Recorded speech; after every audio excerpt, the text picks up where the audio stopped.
Hello, good evening. Alhamdulillah, tapos na, pauwi na. Pang 17 na pala ngayon. Akala ko 16, 17 na pala, alhamdulillah. Ito, pauwi na, papunta na sa bahay katatapos lang ng tarawih, mga minamahal. Kaya medyo visit naman ako sa inyong mga bahay, mga minamahal. Mamaya pagbalik ko dun sa bahay. Namimiss ko kayo. You miss me? Wala ba isa? Madilim-dilim na ako. May mga ilaw naman. Thank you. Muna na tayo. Yan, malapit na sa bahay.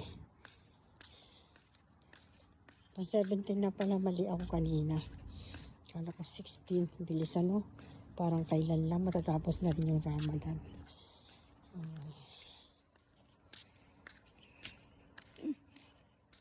Hello, good evening. Kaway. Ako na mag-isa. Naghiwa-hiwalay na kami kanina doon. Yung iba. Itong way na to, ako lang ang naghatarawi. Yung way doon marami. Bye-bye. Thank you so much. Assalamualaikum.